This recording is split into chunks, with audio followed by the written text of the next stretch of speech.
students, have a very sweet morning to all of you. I hope you're well and safe at your home. जी हाँ प्यारे बच्चों, घर पे आप ठीक ठाक होंगे। आज हम करने वाले हैं 12th अकाउंटेंसी से, जी हाँ, चैप्टर नंबर फर्स्ट, जिसका की नाम है पार्टनरशिप फंडामेंटल, और इसका हम करेंगे आज टॉपिक इंटरेस्ट ऑन कैपिटल के बारे में हम सीखेंगे। जी हाँ मेरे बच्चों, आज हम करने वाले हैं इलस्ट्रेशन नंबर 39, और इस इलस्ट्रेशन में क्या दिया गया है, दो पार्टनर। पहले हम स्टेटमेंट समझते हैं।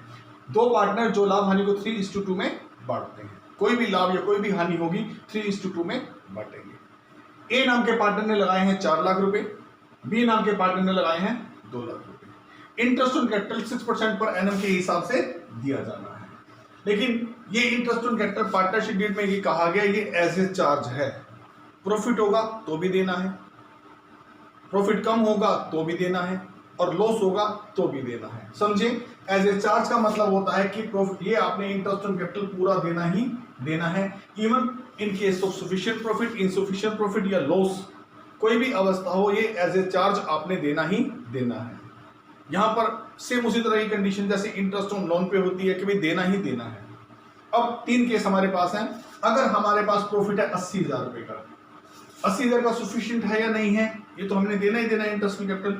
उस 80,000 के प्रॉफिट को आप इधर लिख दीजिए, प्रॉफिट एंड लॉस या प्रॉफिट एंड लॉस एप्रोप्रिएशन दोनों एक साथ बनाए हैं। क्यों, यहाँ जो भी, क्योंकि ये मुझे लगता है कि सफिशिएंट प्रॉफिट है। काउंट कर लेते हैं कैसे सफिशिएंट है।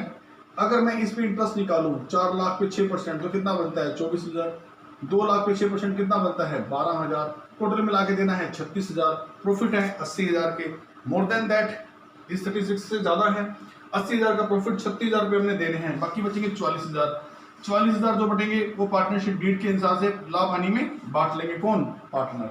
अब ये 44,000 हम P&L एप्रोप्रिएशन में ट्रांसफर करके भी बांट सकते हैं। चाहे तो मैं आपको, क्योंकि मैंने P&L versus P&L account versus P&L appropriation लिखा है, तो मैं यही बांट रहा हूँ टाइम बचाने के लिए। मैंने प्रॉफिट को, डिविजिबल प्रॉफिट को 3:2 में बांट दिया है। ठीक है, तो ए को मिला है लाभ 26,400 का, बी को मिला है 17,600 का। ये सब यहाँ पार्ट 1 क्लियर हो गया। अगले पार्ट में मुझे प्रॉफिट दे रहा है 20,000 का। ठीक है मेरे बच्चों, अगले पार्ट में मुझे प्रॉफिट है 20,000 का। एज ए चार्ज मुझे इंटरेस्ट ऑन कैपिटल देना ही देना है। तो ए का इंटरेस्ट ऑन कैपिटल जो बना था वो बना था 24,000 रुपये।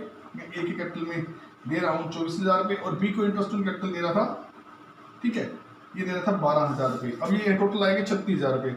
यहाँ कैपिटल लिखो ना लिखो, अपने इंटरेस्ट ऑन कैपिटल लिख दिया तो ए और बी लिख सकते हैं 36,000 रुपये। अब 36,000 रुपये देने ही देने हैं। 20,000 का प्रॉफिट है, 16,000 का लॉस आ जाएगा। किनके लिए, इन्हीं दोनों पार्टनर के लिए, ए और बी के लिए, जिसे वो बांट लेंगे 3:2 में। ए को, एक ये लॉस ट्रांसफर होगा इनके कैपिटल अकाउंट में। ए को मिलेंगे 9600, बी को मिलेंगे 6400 के लॉस के जो है इनको बियर करना पड़ेगा 3:2 के रेशो में। ठीक है बेटा, ये पार्ट 2 भी क्लियर हुआ। थर्ड है in case of loss. In case of loss हम क्रेडिट की तरफ नहीं जाते, डेबिट की तरफ आ जाते हैं। फर्म ऑलरेडी लॉस में है, कितने, 20,000 के लॉस में है, लेकिन ऐसे चार्ज इंटरेस्ट ऑन कैपिटल है तो देना ही पड़ेगा। इंटरेस्ट ऑन कैपिटल ए को देना है 24,000, बी को देना है 12,000, टोटल देने हैं 36,000। कुल मिला के ग्रोस लॉस फर्म का कितना हो गया, इन दोनों को ऐड कर दीजिए, ग्रोस लॉस हो गया 56,000 का। 56,000 कौन बियर करेंगे, वो ए और बी बियर करेंगे। किस रेशो में बियर करेंगे, 3:2 में बियर करेंगे।